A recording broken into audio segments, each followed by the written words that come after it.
The Delivery. Posted on December 29th, 2014. Location: Washington, D.C. I'm 21 and a college senior from Connecticut. While I live in a semi-rural area, about 20 minutes to the closest supermarket and fast food, I go to school in Washington, D.C. Not the nice part either. The part where substance users are a problem and cops are reassuring rather than troublesome. I've definitely seen some things in my day. It would be good to mention here that I'm not some glandular freak. I'm 6'1" and 240 pounds. Most of it muscle, but Lord knows I could drop 15 pounds or so. I love to smoke, drink, and eat. Sue me. Being the good student that I am, I picked a real major, accounting, and I interned for a mid-sized PR firm doing accounting work and getting paid $20 an hour. College is expensive, so I deliver pizzas at night after the office closes. It's a cheap sort of pizza place that has an absurdly large delivery radius and is around 20 minutes from my house, 5 minutes from the beach. My place is north of there, and we deliver probably another 15 minutes past my house. I'm actually typing this at work in between examining the fine print on our client contracts to ensure that we are charging them every penny. Believe me, they do everything they can to short us. Anyway, basically, the further north you go from the pizza place, the more countryside it gets. I work until close, and this happened at around 9:45 p.m. I'm in the back, folding pizza boxes like a good little boy. The counter girl comes back with a delivery slip. She tells me this customer sounded weird on the phone, kind of like he was talking through a fan or through his hands, and that he was kind of gurgling. My Washington, D.C. experience instantly makes me think of some user, if you catch my drift. Although around here it's way more likely to be some benzo freak. Automatically assuming some weird interaction will occur, I look at the address. It's basically in the middle of nowhere. I'm a little mad, because I don't want to drive that far, but screw it. Not to mention it's the weirdest ticket I've ever seen. The guy ordered a large pizza with anchovies, ground beef, ham, sausage, pepperoni, etc.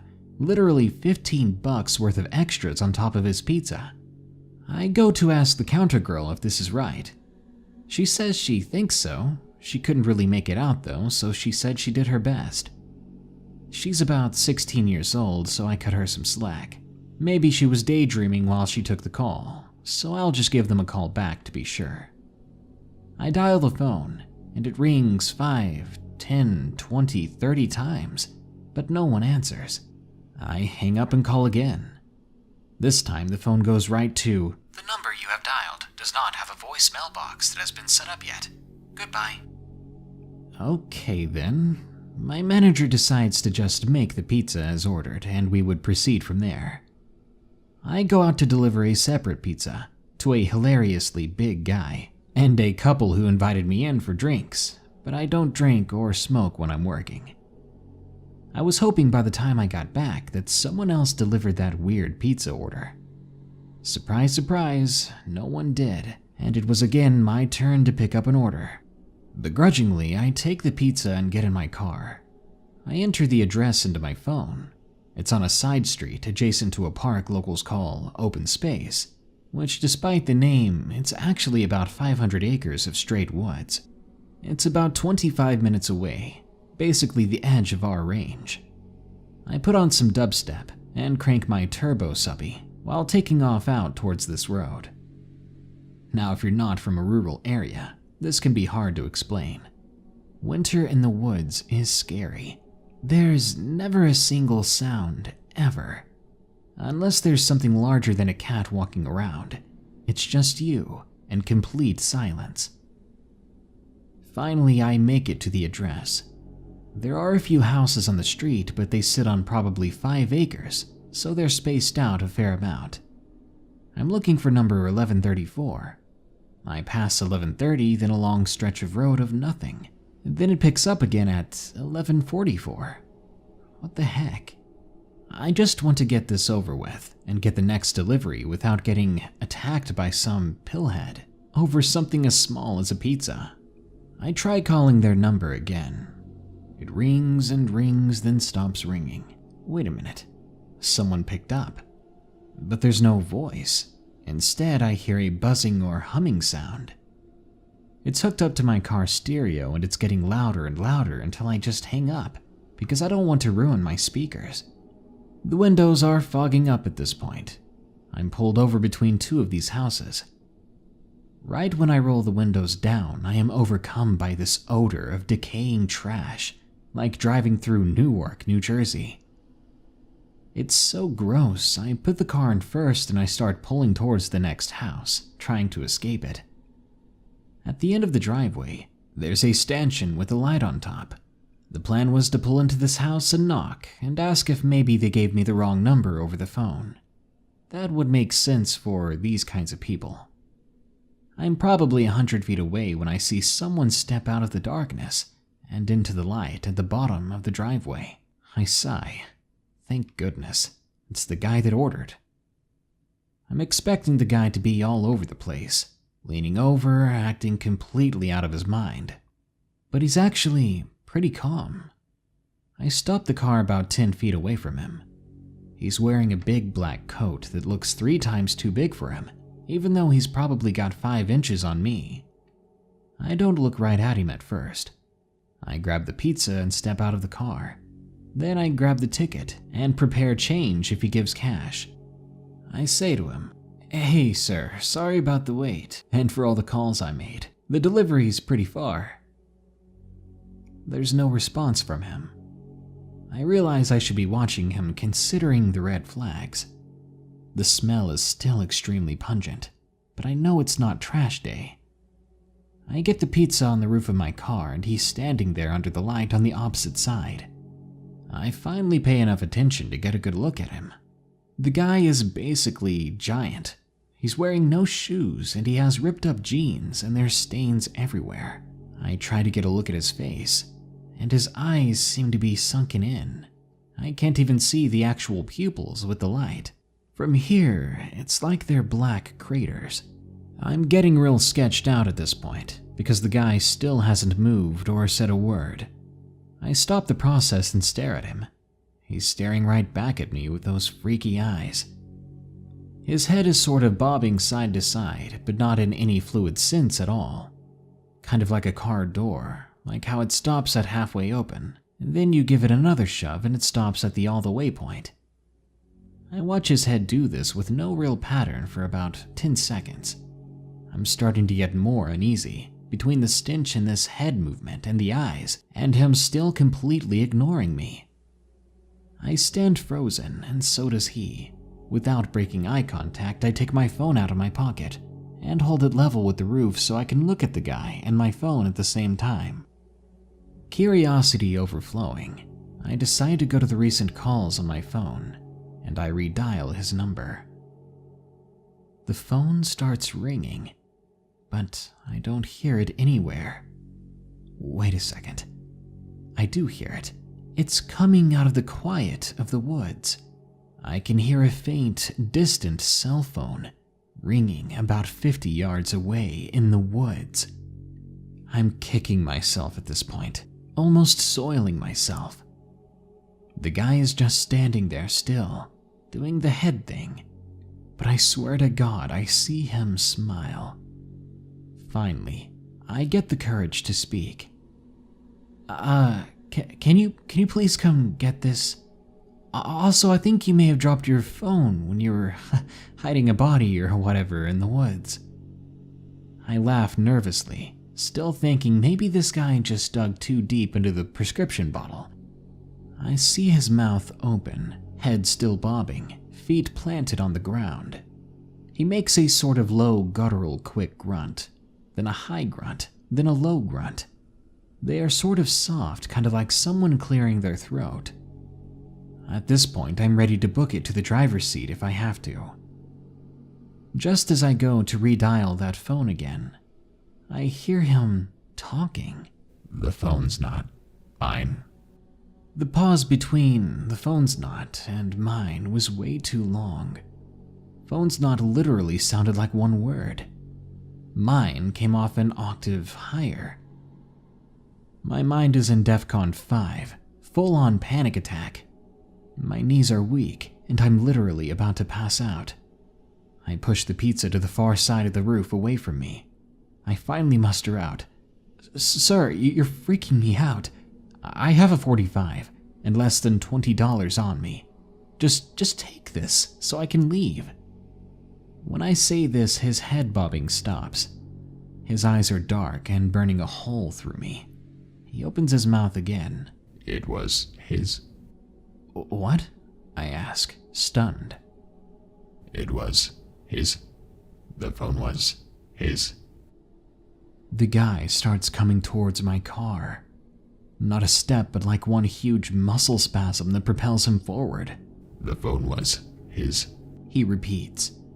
I'm on the verge of tears at this point.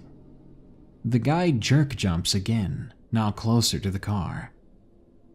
The phone is not his anymore. I blubber wordlessly, then gather myself and scream. "I'm gonna call the cops, man, if you don't get out of here." I see this guy smile that creepy smile, and without moving his mouth, I hear him say in a completely different voice, a voice I've never heard before. "Go away! Stop following me! I will call the police!" In another big jerky motion, the thing reaches forward, takes the pizza off the car, and places a couple of round things that I later identify as quarters on the roof. They're surrounded by this dark liquid that spreads over the roof. I don't even think, just get in the car and peel out down the road. I leave the hot sleeve for the pizza too. Leave everything. Don't even close the door all the way. I get down the road, going about 80 for a quarter mile, then pull a U-turn because I don't want to get even more lost with that psycho out there. I whip down the road past the place where he had just been, and he's gone. I finally get to the end of the road, and there's a stop sign to merge with the main road. I look right to make sure it's clear, then I look left. That thing's face is 12 inches from my own when I turn. I tactically have a heart attack and peel off down the road. I finally make it back to the pizza place, shaking like crazy. I smoke just to calm down, which I never do when I'm working. I walk in the front door of the pizza place. "Hey, Anon, that guy at the open space house just called back. You said you forgot some food, but he only ordered the pizza, right? He wants you to come back." I start crying. I look at my phone, which had been thrown through the car when I was driving.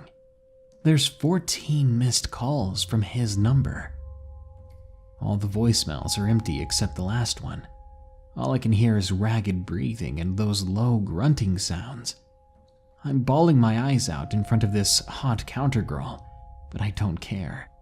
I sit for 10 minutes trying to calm down. Then I remember the chain she had laid on the roof. I steadily go out to the car and turn on a flashlight. The roof of the car was covered in the most viscous, weird fluid, but it smells like copper. I throw up. In the panel gap between the trunk and the end of my rear window, I find the quarters. They're covered in that same gross maple syrup goop. They're stuck to it. Along with the fluid, I can now see what appears to be soft little chunks of tissue. I go to open my car, and my veins turn to ice. There's a single line of this fluid going from the front quarter panel to the driver's side door. That freaking thing tried to open my door when it was next to me at the stop sign. I go back in, crying harder now. I tell the counter girl to try and call the number again for me. She tries over and over, but the phone goes right to voicemail. The next morning, I give the number to my uncle, who is a police captain a few towns over. He says the number is a burner phone, paid in cash, basically untraceable, and it appeared to be turned off now. I sleep with the lights on these days. The Abandoned. Posted on February 28, 2013. Location, Nevada.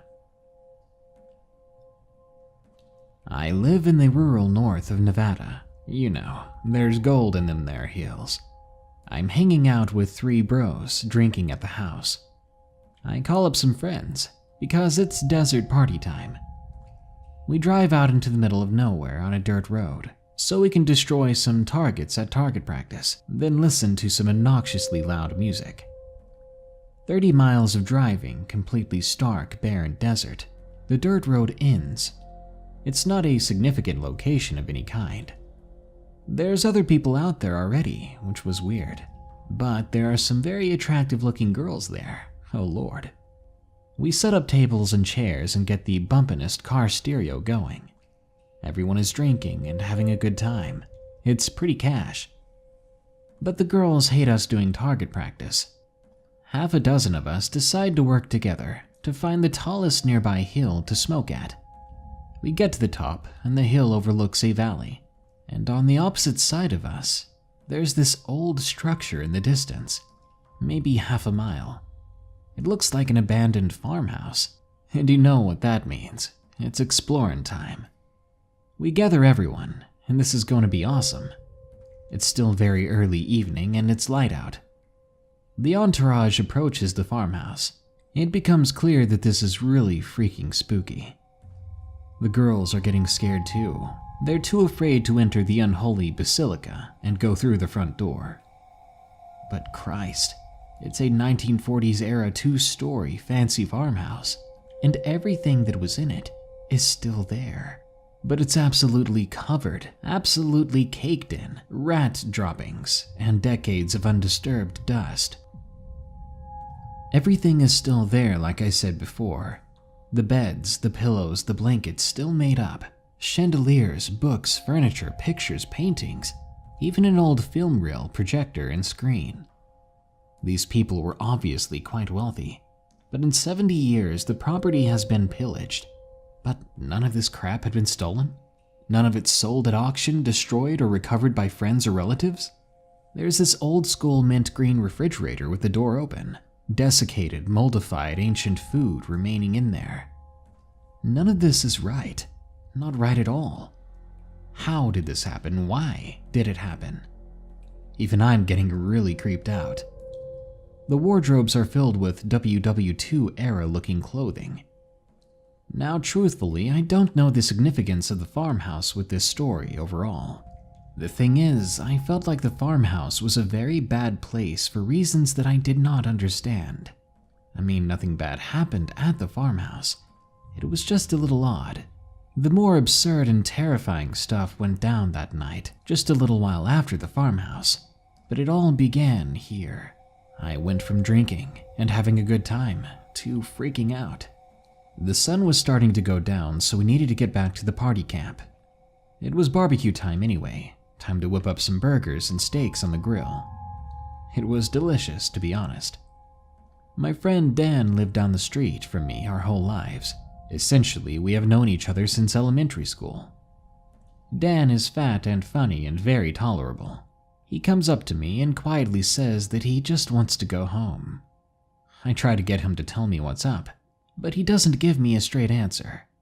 I'm sure he was just spooked by the farmhouse like I was. But I'm back to having a good time, so I ignore him. Today was a good day after all. I brought lots of cut wood, and bro number 2 and I get the bonfire going. The light of the bonfire illuminates someone walking towards us, way out in the desert. They aren't even walking along the direction of the road. Everyone essentially is freaking out again, turning the music off and scrambling, thinking it's some freak or even worse, a cop. It's just some guy in a hoodie though. But he's walking in the middle of the pitch black desert. Somewhat confused in light of the strange circumstances, we are relieved that it's just some relatively friendly looking guy about our age, maybe no older than 20. We tell him that he scared the living daylights out of us and asked what he was doing out here. Hiking, he says. Hiking, huh? Do you know how creepy that is, man? Someone says, referencing the fact that he was walking around randomly in the deserted plains, in the dark and by himself. Yeah, he's the creepster, someone said. We made several jokes calling him the creepster, but he seemed like a quiet and good-natured fellow and even laughed with us. We asked him to hang out with us and grabbed him a drink. He had a sort of strange mannerism about him, and he had a scar on his upper lip, like a cleft lip scar or something. I soon noticed that the whole time this hoodie guy is acting strange, like he was waiting at the DMV or sitting in a dentist's office waiting for something to happen. I don't know how else to describe it. I remember thinking that he's probably just awkward. It starts to sink in for me maybe 20 minutes later that something incredibly wrong is going on, and I'm beginning to panic. I'm beginning to pack my stuff away. It's past midnight and some people have already left anyway. I tell bro number 2 that we're about to take off and that we should smoke before we hit the road. I tell him to get Dan because he's always down to smoke with us. But Dan is completely gone. Where the heck is Dan? We asked everyone. We asked them where they last saw him. We walk around the area with flashlights, thinking that he just slipped away to call his mom, or he peed himself, or he was doing his business out in the desert. We blow up his phone with calls and text messages to no response. He was not there. Bro number 2 and I drive around honking and calling his name with the bright lights on, trying to locate him. No joke, we looked for him for 45 minutes, but Dan was gone entirely. We were only uniforms short of being a hunting party, but there was no trace of him. We were hoping, praying that Dan was serious about going home and getting a ride with one of the guys who left earlier. Now we really needed to leave, but the least we could do was drop by his house to see if he was there. For some reason, as everyone's leaving, all the other folks assumed that we were going to take care of the hoodie guy. They got in their cars and said goodbye. I'm the last driver, and I would feel like a jerk leaving the hoodie guy out in the desert. How would he get home otherwise? How did he even get out there? Anyway, I offer to give him a ride. I'm actually sweating on the trip home. Bro number 2 is in the passenger seat, and he asks where he lives. He gives us verbal directions to a street, Calle de la Plata. My stomach drops instantly. That's the street where Dan and I live. Bro number 2 is only a short distance away from that. We say nothing. There is no, oh wow, we live there too, or how long have you lived there? The rest of the ride is just stunned silence. We bring him to the major intersection, just a block away from where Dan lives. We drop him off there and he thanks us. Then we go to Dan's house. His mom is there, saying that he hasn't come home yet. We don't want to worry her, so we smile and tell her not to worry. He must have gone off to party with some other troop. I call Dan in the morning. I think it was one of the most emotional conversations I've ever had in my life. I was literally in tears, happy to see him. Then I got a load of Dan's story. His story goes as follows. He watched us leave the party camp last night. He said goodbye to us. He said that we left abruptly with the hoodie guy. Dan, I said, where were you last night? You were gone for at least 2 hours, and we spent the first of those hours looking in the desert for you. He said to me that he was there the whole time. No, you weren't, Dan, I reminded him. You freaking weren't. You did go take a crap or something for 2 hours somewhere, didn't you? No, he said. I was there the whole time. Completely without words, I spend a lot of time just sitting in a chair thinking over what happened. Then I get a call from bro number 2, who has a much worse story. We go over to see Brent.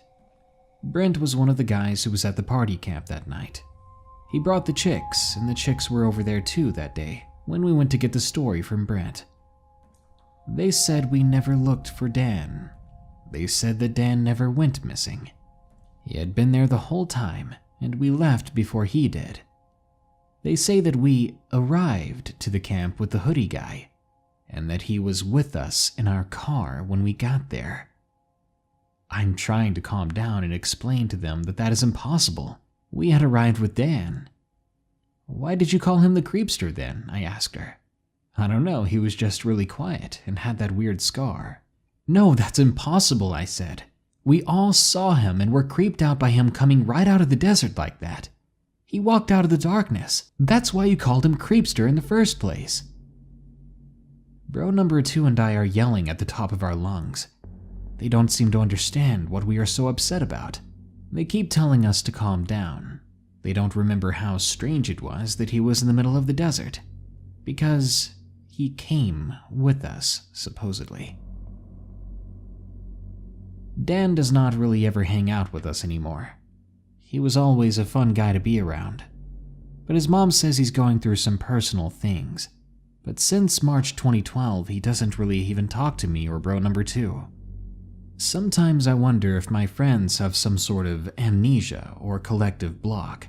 Sometimes I wonder what happened to Dan when he was gone for 2 hours.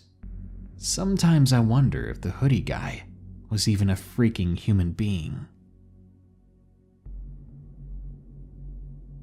The Sleepover.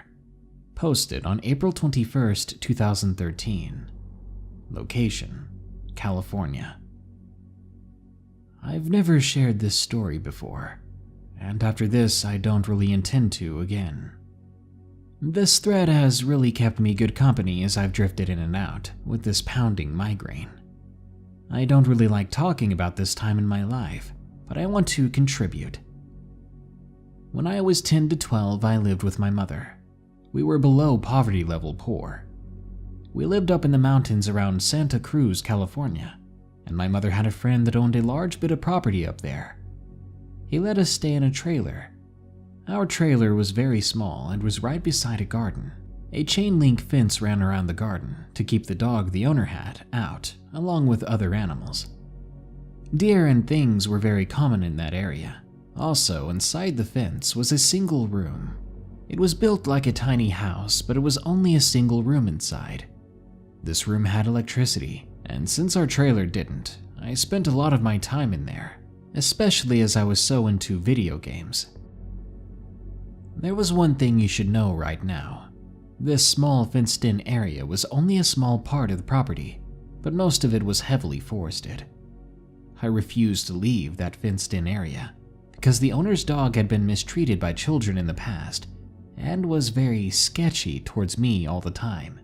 If I was alone, it would bite at me, even through the fence. The fence was tall, at least 7 feet high, and wasn't movable though, so as long as the gate was closed, I was safe. Besides the trailer in that small little room, there was no one else and nothing else for miles. Now I tell you all this because I think it's important you understand what kind of scene this was, before I really get into it. Now then, I brought friends up there to sleep over from time to time. We all thought it was pretty cool, you know, like camping out. Besides, we would get our own room to stay in, to play video games all night long. It was like a dream come true, to me anyway. There was one downside though. When it got dark out, it got really dark out. No city around, and the trailer would not light up. There was no bathroom to use in the room, and you would have to walk through the garden in order to get to the trailer to use it. Odd things happened out there from time to time. It was always something that could be somewhat easily explained away. Noises like people working at night sometimes. Or once me and my friend were sitting out in the garden, and we saw a shadow as big as a small bear bound up a tree. But the tree didn't shake like there was weight on it. That mean dog also creeped me out. But you know, angry dog, I was a kid, it happens. Now I am a scaredy cat. I always have been. I have trouble walking through the house if I'm alone. My friends, however, tend to be more outgoing than me, just the kinds of people I get along with. On this occasion, I had a friend over named Jacob. We were staying up all night playing Sonic the Hedgehog 3. It was on my Sega Genesis on an old ratty television. We started playing as the sun went down, and by the time we were finishing up the game, it was about 2 a.m. That's when we heard it. We turned off the game, getting ready to find something else to play.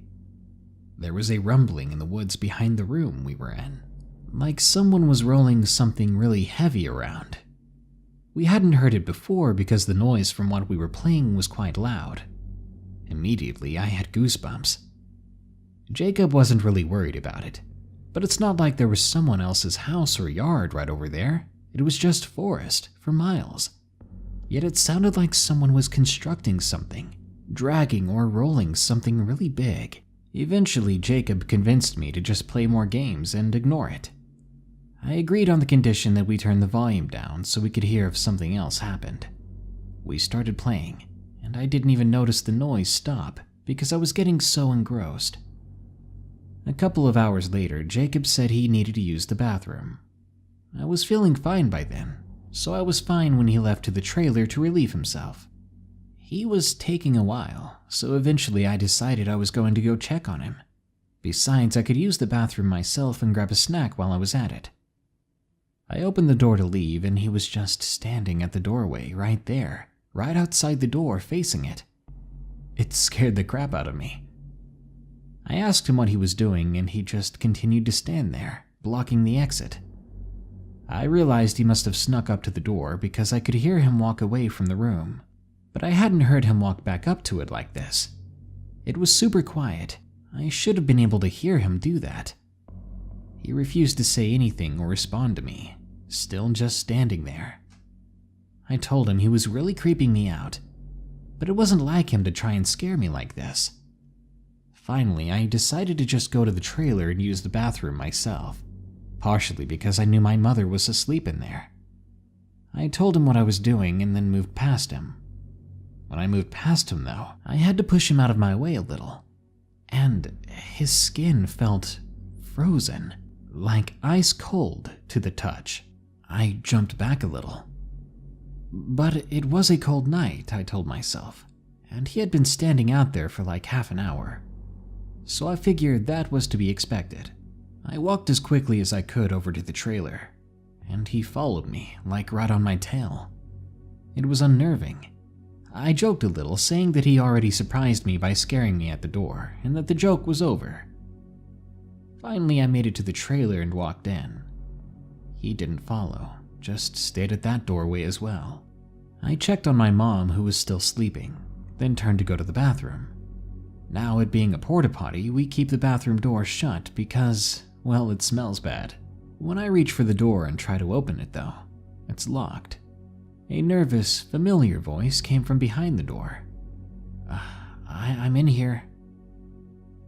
I quickly turned to look at Jacob, but the door was still open and there was nothing there but pitch black night. I freeze in terror. I would have saw him, heard him go to the bathroom door and open it, if he had come in from behind me. There's no way to do it quietly out here. The trailer creaks like crazy. I yelped so loudly that my mom woke up. I stared at the doorway, unable to move a muscle. She got up, walked over there, and looked out.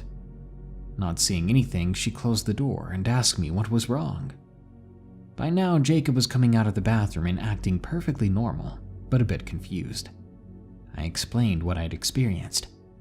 Jacob said that he had been taking a while in the bathroom, and that's why he'd been gone so long. Neither of them believed my story at all, no matter how much I insisted. My mom was sure that I was just sleepy and imagined it, and Jacob thought I was pranking him. So my mom gets out a big flashlight and walks us back to the room. She tells us to just go to bed, then leaves and goes back to bed herself. Now, this room doesn't have any windows or anything, so after a while I calmed down a bit. I'm telling myself that my mom was right. I must have had like a waking dream or something. Jacob insists he was in the bathroom the whole time, and I'm inclined to believe him, because it doesn't make sense otherwise. So I settle down. I'm a little rattled, but I'm thinking I can just sleep it off. Suddenly, that dog beyond the fence goes nuts. He's right behind us. The room is up against the fence, so the dog must have been like right behind the room on the other side. I felt like I jumped so high I was surprised I didn't hit the roof. Jacob's laughing at me. That dog must be barking at a squirrel or something. Calm down. It keeps barking like that for a long time though, before it suddenly stops and gets replaced by whimpering. Then the dog runs away. There are about 45 seconds of silence before we hear something new. A small scratching sound on the back wall of the room. We both try to be as silent as we can, listening. Eventually it stops. After 5 minutes or so of silence, Jacob decides to be brave. He insists he's going to go get my mother up, to tell her something weird is happening, and we're going to go from there. I wish he wouldn't leave me alone, but there was no way I was going out there, with him or not. He arms himself as best he can, with a tennis racket. Then he takes a couple deep breaths and opens the door, dashing out. I close it as quickly as he leaves. In less than 30 seconds, I hear someone scream. Not long after, the door flies open and he comes back in looking pale as a ghost. He's breathing like he just ran a marathon. His eyes are as big as dinner plates. I ask what's going on like 4 times before he finally starts getting words out. He tells me he walked out there, and as he was walking through the garden as quick as he could, he saw my mom, just standing there. He tried to talk to her, but she stared at him with a blank expression. Getting super creeped out because of what happened to me earlier, he took a couple more steps towards her, telling her that he thought that something was in the woods. Suddenly, her face turned to an awkward smile. Then he realized something horrible. He hadn't noticed sooner because of the darkness and how much of a hurry he had been in. She was on the other side of the fence. Now, the door to this room does not lock, and as I explained earlier, this room had no windows. He had been trying to move stuff in front of the door as he told this story, and by the end I was helping him. In retrospect, whatever was harassing us seemed to be averse to actually entering the room or trailer, because the Jacob one didn't come in either time, even though he should have been able to, and this room was not at all sturdy. Either way, we stacked everything we could against that door, thinking somehow that like cartoons this would definitely keep that monster out. For the rest of the night, we heard scratching coming from all around the room. I cried. Jacob looked like his mind had left his body with fear. At one point, I swear I heard it speak too. I heard it from right next to where I was resting against the wall, and it was in my mother's voice, quietly. The same exact phrasing and intonation she had used earlier in the night. "What's wrong? Go to sleep." The sun came up eventually, and the scratching ended. We heard my mom exit the trailer and come up to the door. This time we actually heard those footsteps. We absolutely refused to leave the room though. My mom had to go get the property owner and have him take the door off. When we saw that it was actually her, I burst into tears again. We never had any experiences like these again, and we eventually moved away. But that night, it still haunts me. I refuse to go out at night unless I'm with a bunch of people, and I will never live in the woods again. The Woods.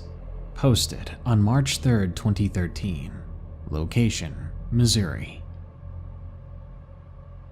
I'm a chemical guy. We all go in the middle of the woods to do training.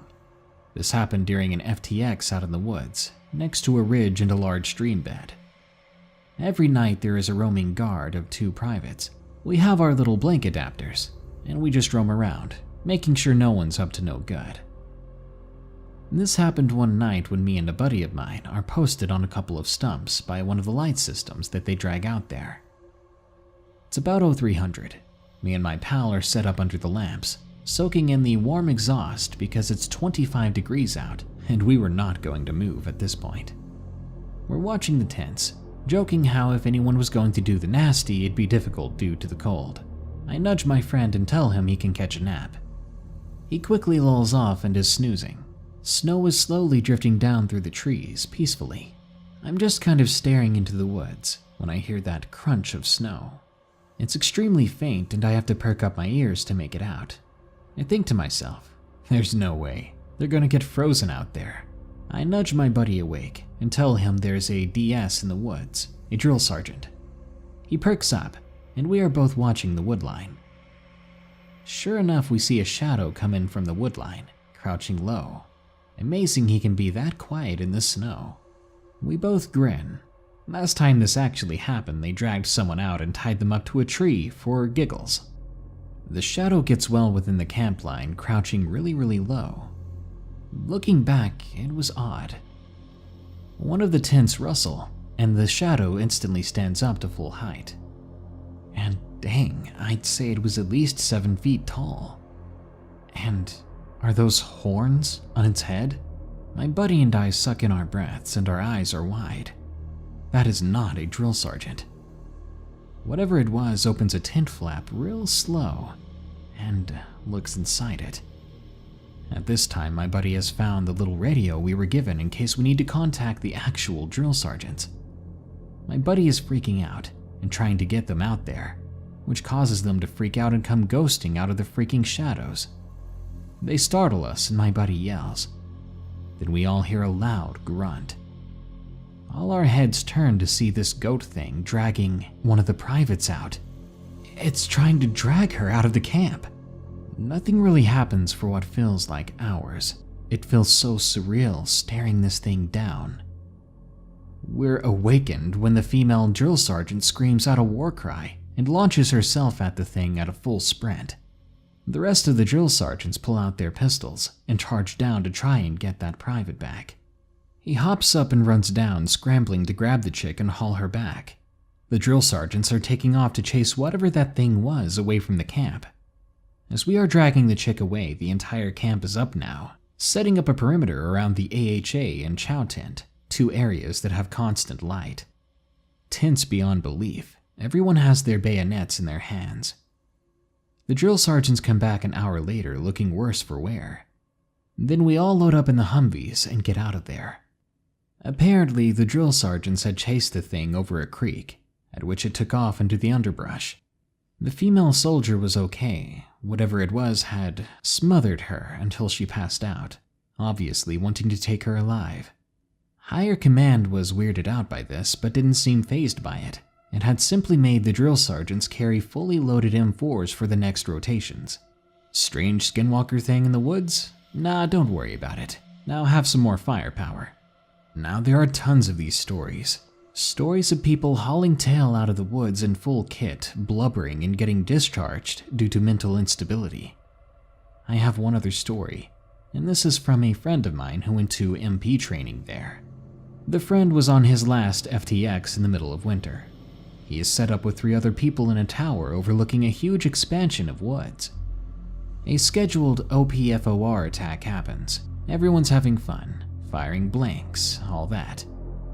Suddenly, a couple of dudes come barreling out of the woods carrying a guy who has a freaking tree branch lodged into his thigh. Everyone stops. We leap into action and drag him into the FOB. He is screaming, crying literally, "The deer man."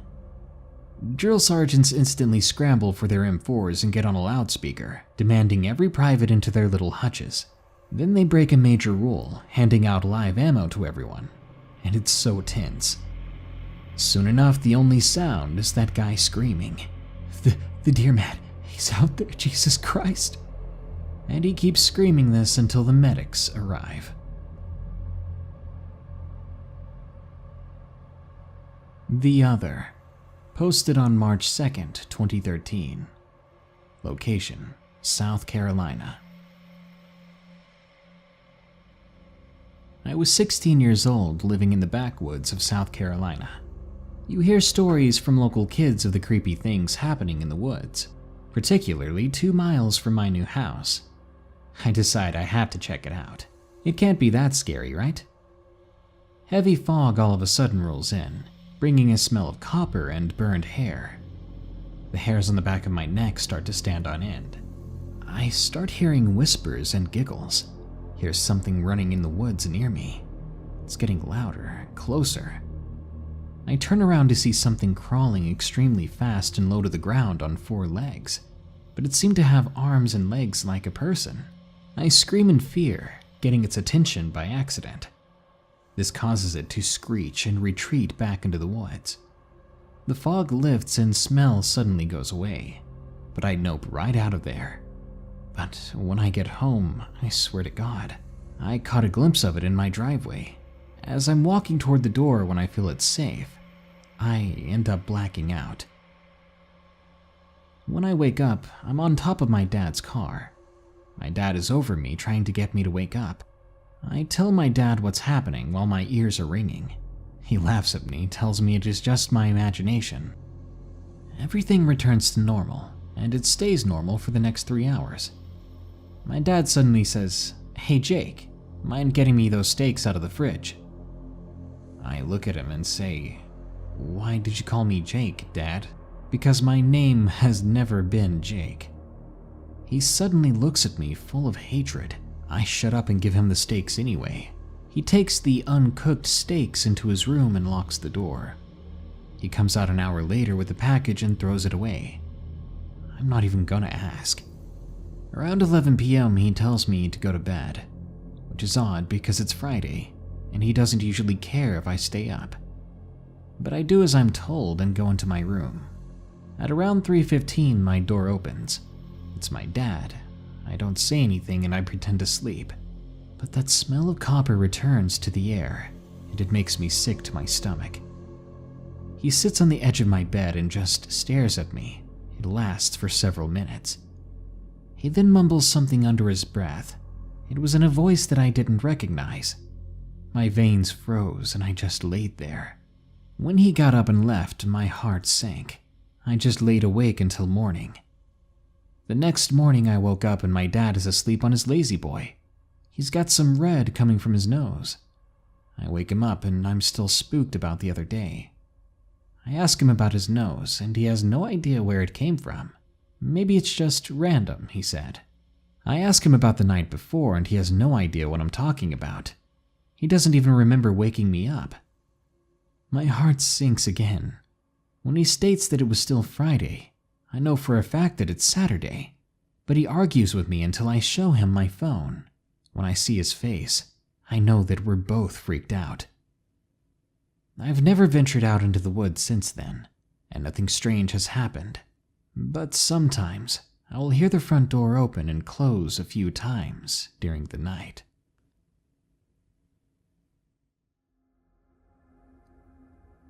Alright guys, this happened to me last night, and I haven't been able to sleep since. I was hesitant to post it on X, because I've been looking for some sort of real-life explanation or something, trying to see what it was I saw outside, now that it's light out. But I can't, and it's scaring the crap out of me. I usually frequent B or Mu or Lit, so excuse me if this is something you guys already have an explanation for. Please just tell me there is a realistic explanation for this, and that what happened is common. I'm freaking terrified. I got home from work. It was almost midnight. Now when you open the door to my home, the home security thing does a high-pitched beep, beep, beep chime. I'm in my kitchen eating a late-night dinner before going to bed. I hear a door open, and then the home thing goes beep, beep, beep. But it definitely sounds like it came from outside. I'm sitting right by the back door, so I go check the front door. The front door has a screen door, a wood door that leads to a small entry room, and then a second door inside that leads up the stairs and into the house. And these are all old, loud doors. I never heard the screen door open. I didn't hear the main door close, and I didn't hear the second door open. The doors are still double locked. No other doors are opened and nobody is standing outside. Okay, maybe it was my neighbor's door that I heard. Maybe they just happened to have the same security system. Then I hear it again, and it sounds like it's coming from outside the front of the house. I look out the window.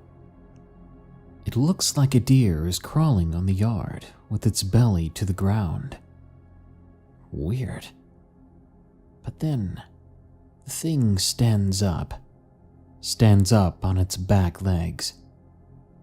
It makes the door opening beeping sound with its head raised up in the air.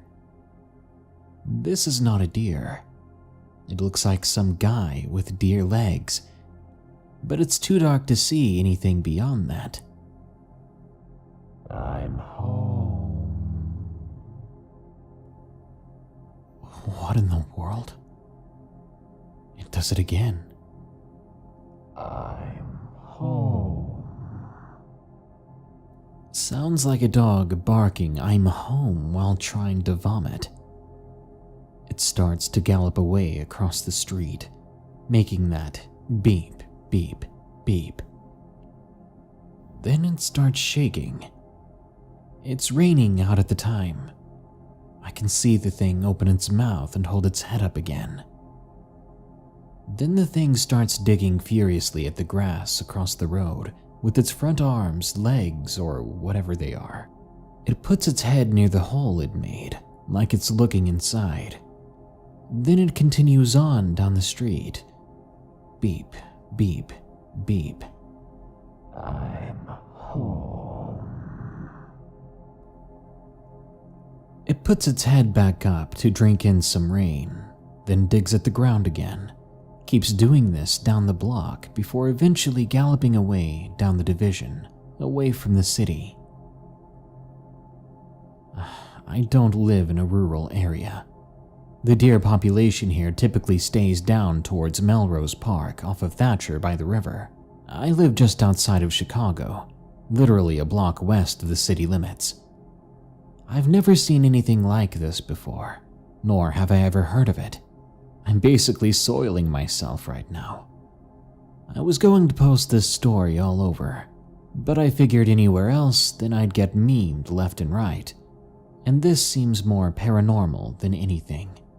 I've been Googling similar things trying to find some sort of typical scientific explanation for it, but I can't even find a similar story. My instinct is crazy homeless man, but its legs bent back like a deer's, so it wasn't really built like a human being at all. And it wasn't wearing clothes. It looked like it had a full body of fur. I wasn't on any sort of substance. I wasn't that tired, so I know I was 100% aware and lucid. I'm freaking terrified. If I can't find a good explanation to this, it's going to drive me insane.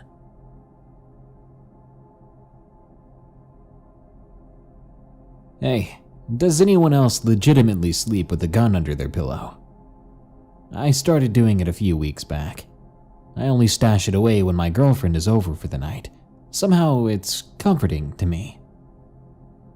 Yeah, I keep mine between my butt cheeks. Makes me feel like everything's gonna be okay. I keep my .45 next to me when I sleep. I also live in a darker part of town while going to school, so I think it's not totally crazy. Today, I woke up with a dovetail under my neck. Well, ever since the Greys started visiting me, I sleep with my Tokarev under my pillow. Okay. Tell us about these A's. Screw off. You've got no idea. Well, what about them? Alright. I was waking up at weird times, so I set up iSpy on my laptop as I slept, pointed it away from me. I got this still image. Concern intensifies. No relevant matches. I couldn't find your image on any of the selected services. Oh crap.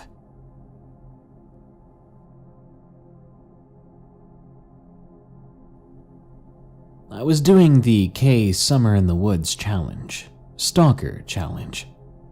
Gotta chill in the woods with vodka and a harmonica or guitar for 48 hours, within like 50 feet of a broken down building. So I go out into the woods, brought an SKS and Glock with me.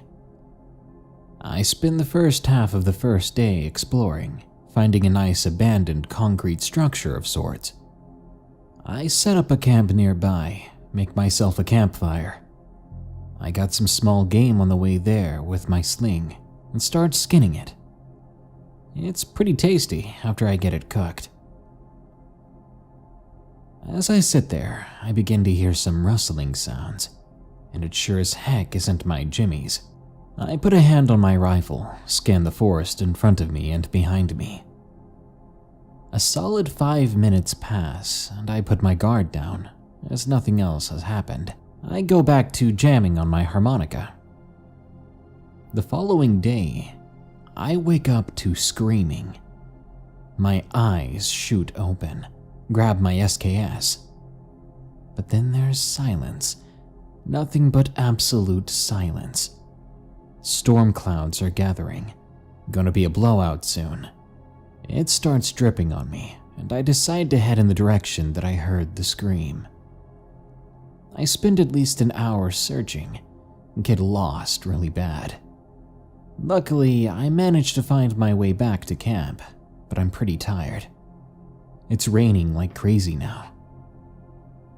I get back, and I see a guy just standing over my fire, looking at the smoldering ashes.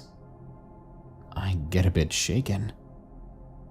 "Hey, man." His head freaking snaps up to look at me. It freaks me out, and I raise my gun. He doesn't even flinch at it at all. In fact, he looks especially curious.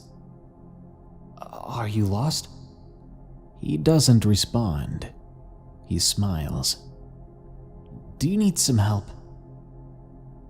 His clothes appear to be a bit tattered, but there were no wounds on him or anything like that. It was strange. He looks like he just got run over by a freaking truck, without the truck part. We have a Mexican standoff. 30 seconds later, I ask, "You're kind of worrying me, bro. Are you okay?" He finally speaks to me. "I wouldn't worry about it." Freaking nope. I could go for another meal right now, though. Another? I didn't leave any food by the fire. Suddenly, all of my K experience starts rushing back. I nope out of there so hard. I'm not even trying to be subtle. I just turn and run. And I can hear him running after me. I turn and start firing blindly. I hear a scream that sounds exactly like the scream I'd heard before. The same pitch, the same tone, everything. I finally reach a road and tumble down a hill onto it. I run across it and turn around, gun limp at my side. I see a figure by some trees up there. I can hear heavy breathing. I notice the lights of a car coming my way. The man looks at it, then runs away back into those woods. Screw this freaking state.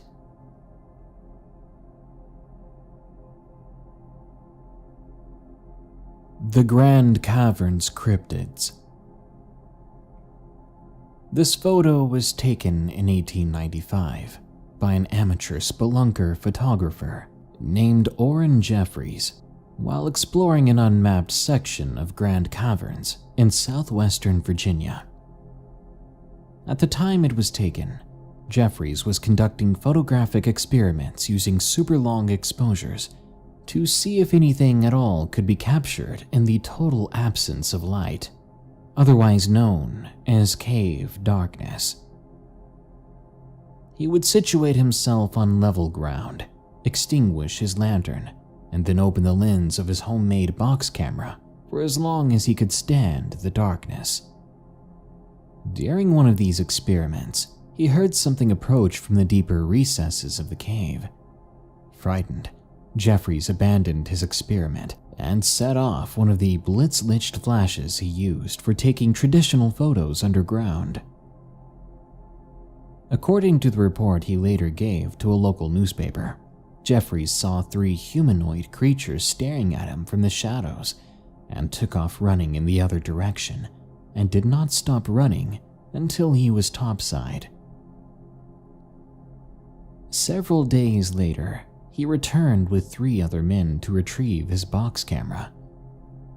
This is the image that was recorded on the film inside.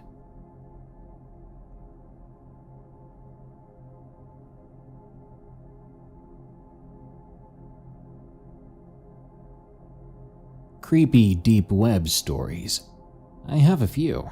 If you'll like this one, I'll post more. It was 2 years ago, and I was screwing around with my Polish friend. We head on to Hidden Wiki, Anon-chan, etc. While we're on Anon-chan, some dude posts a link and some Cyrillic script with lots of exclamation points. Luckily enough, my buddy reads Russian, so he translates it. It says, "It's up again. Hurry."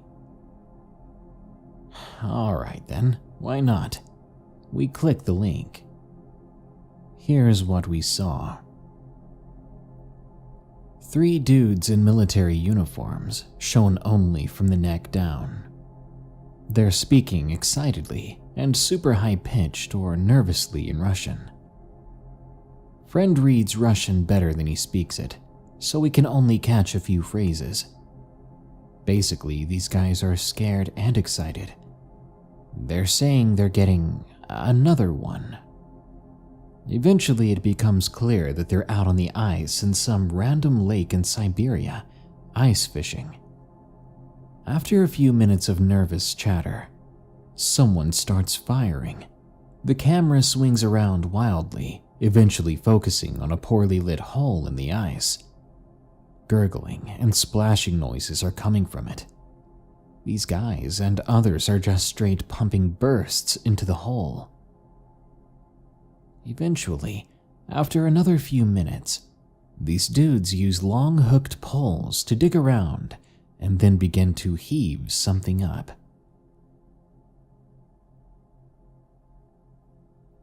I kid you not, a 20 or more foot long fish-like snake-looking thing, at least 3.5 feet in diameter, is pulled up. I'd say it was an anaconda, but it was brown and it had really nasty, flabby fins that they grabbed and stretched out. It was full of sea lice and holes and crap. It had big black eyes and a mouth full of the gnarliest teeth I'd ever seen. There were huge air sacs on its underside. Looked like a lungfish or some crap.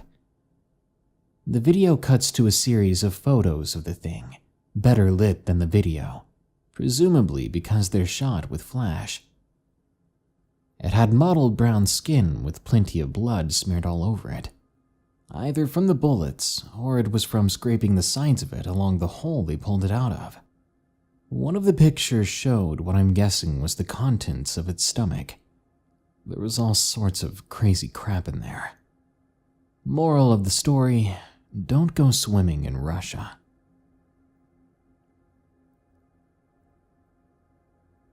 I've got one from last year.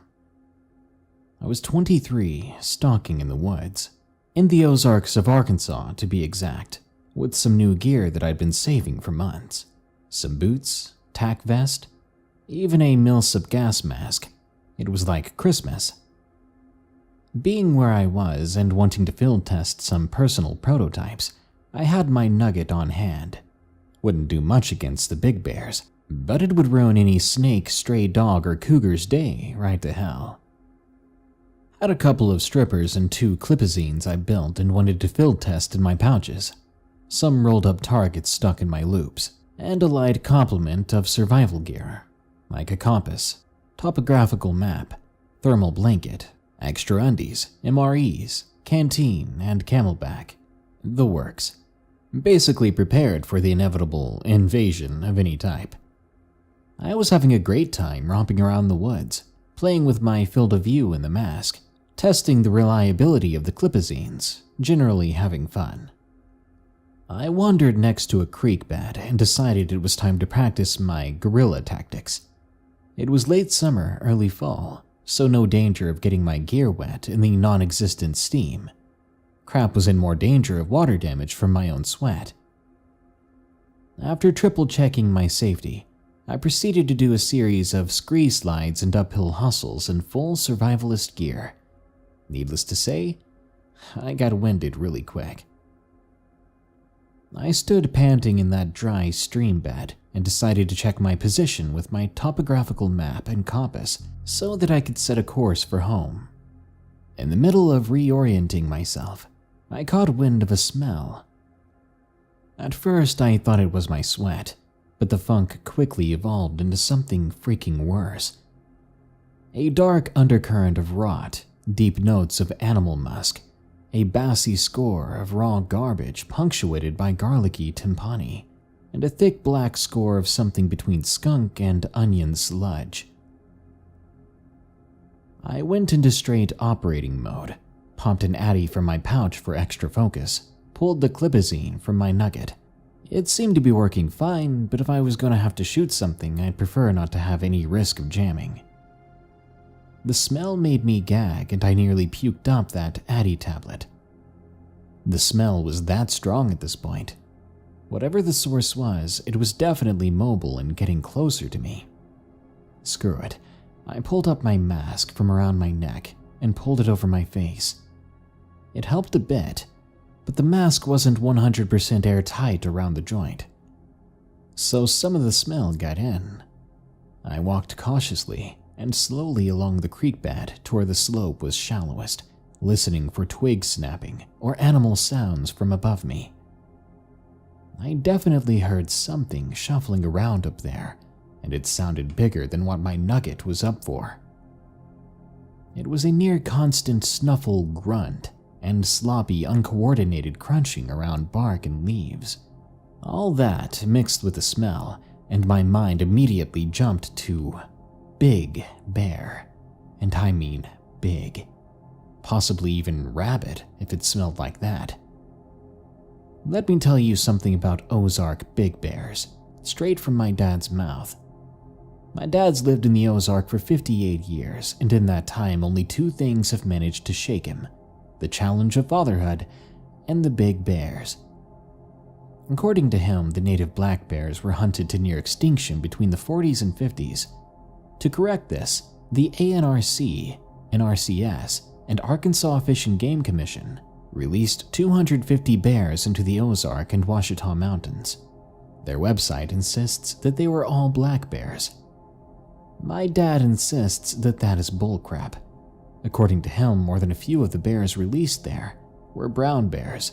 They interbred with the few remaining local bears and the reintroduced blacks. Thanks to a little phenomenon known as hybrid vigor, the resulting offspring were bigger and meaner than their parents, and screw me were they fertile. When I asked him to prove it, he simply left the summer porch, went upstairs, and came back with a manila folder labeled BB. He pulled out a couple Polaroids and asked me to take a look. I saw a big black and brown something rooting around a clothesline. Dad directed my attention to the clothesline about 50 feet away from us, between the two poles about 5 to 6 feet off the ground. It was the same clothesline in the picture. The something's shoulder was about a fart's length under the line, despite it being further in the background. I looked through the other pictures. One was rooting through the trash, another was barely concealed by trees, all of them slightly shaky. Detail was hard to come by, but I was convinced. My dad told me two things about how to avoid getting attacked by the big bears. One, big bears are dumb as crap, something to do with them being hybrids. This makes them more dangerous than other bears because they're not afraid of you. This also makes them smell like crap, and you'll smell them coming a mile off. If you smell a big bear, get inside, get upstairs, but take the 12 gauge and some deer slugs.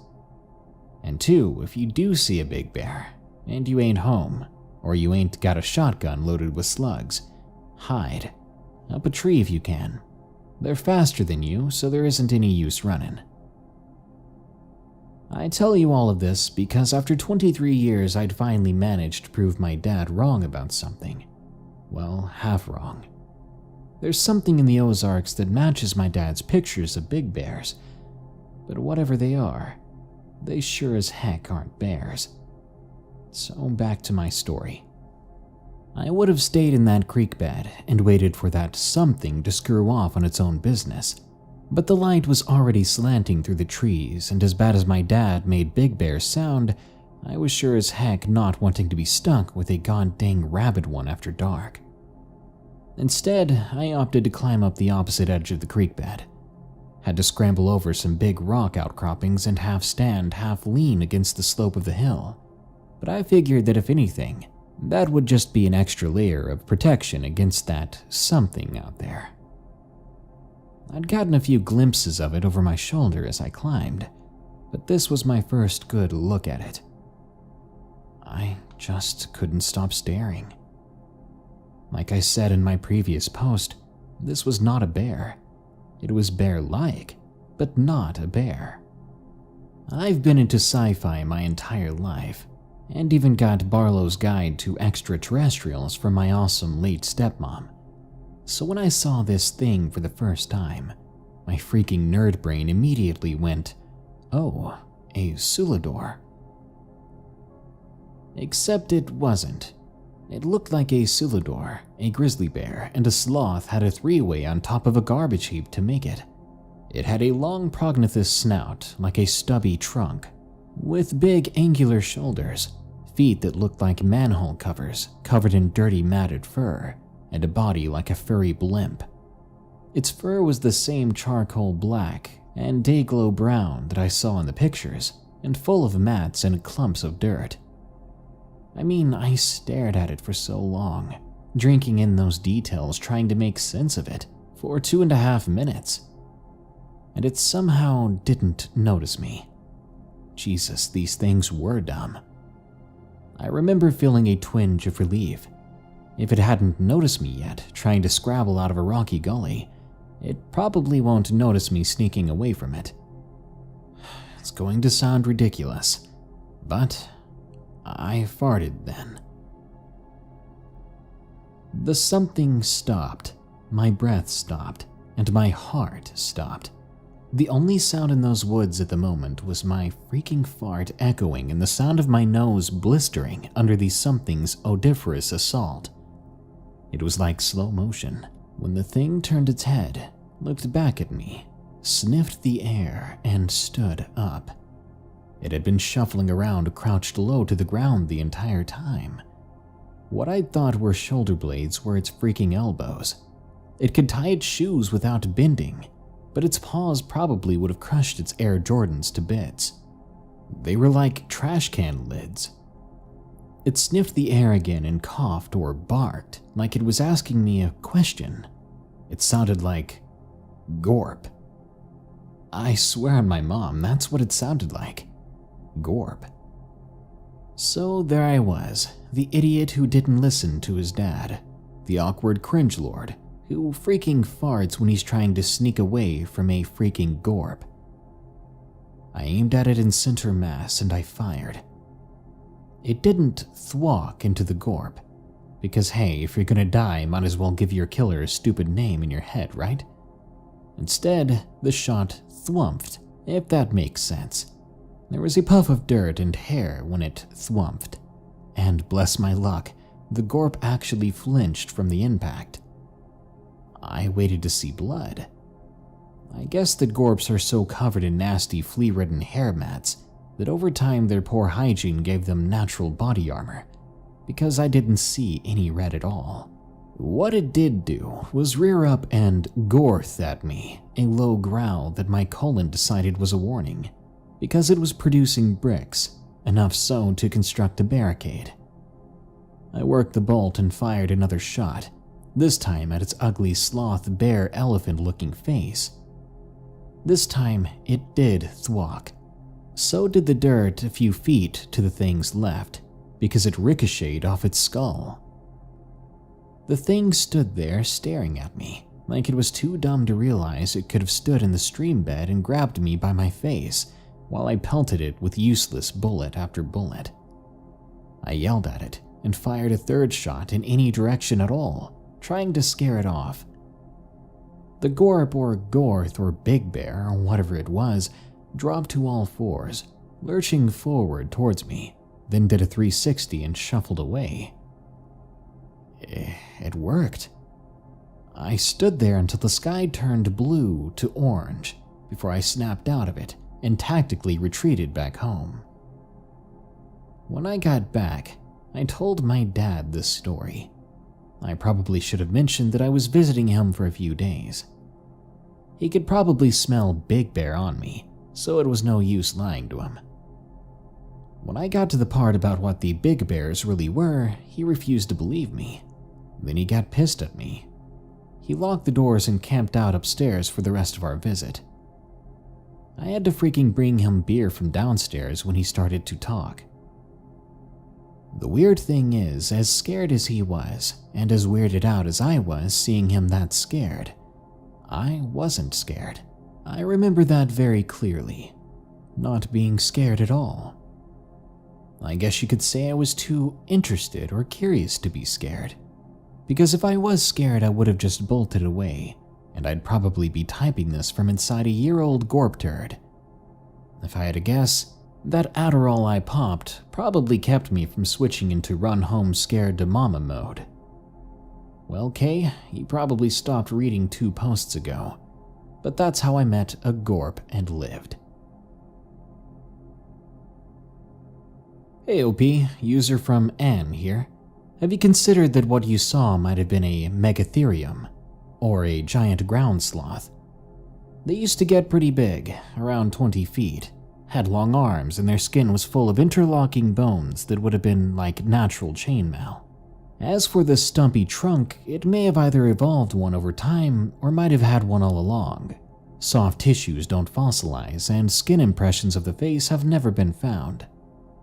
They lived in South America as recently as 10,000 years ago, so it's not that much of a stretch that a branch population could exist in the Ozarks today.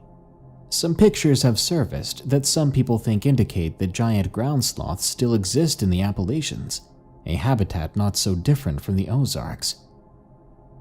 Here's the Virginia ground sloth picture. Reminds me of your description. Hey everyone, thanks for the replies. I just got back from the store and holy crap. That's a gorp. That's the gorp I saw. If you slapped on a dinky trunk, stretched its arms out and fed it till it swelled up like a curvy land well, it'd be a gorp. For the last year or so, I've been convinced that I saw a weird Native American spirit monster or an escaped government project, or a skinwalker or something. But God, there are freaking giant ground sloths living in the Ozarks. I better call my dad.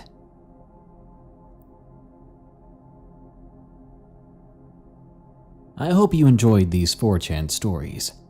I actually have something to say about the last story about the gorp.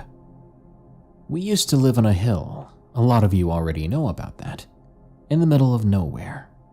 My great-uncle who lived next to us had a collection of dogs for hunting that roamed the hill freely for the most part. Sometimes a dog would come home with a chunk of its flesh missing. At one point, this happened frequently. My uncle was losing dogs or ending up with injured dogs left and right over the course of a couple of months. One day when a dog came back with a fresh wound, he went right to hunting whatever was doing it, expecting the culprit to be a bear. You see, from our experience, bear attacks seemed the most likely for this.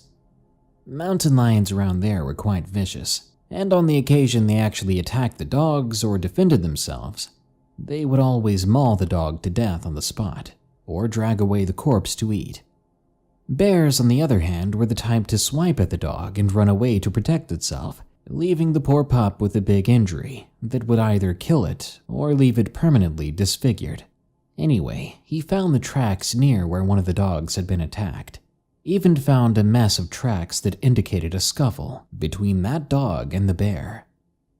He didn't have to go too much further into the woods before he found the attacker moving especially slowly through the undergrowth, something he described as a bear with an elephant-style trunk. He labeled it the hog-nosed bear when he told the story, as the trunk was shorter and a bit stubby.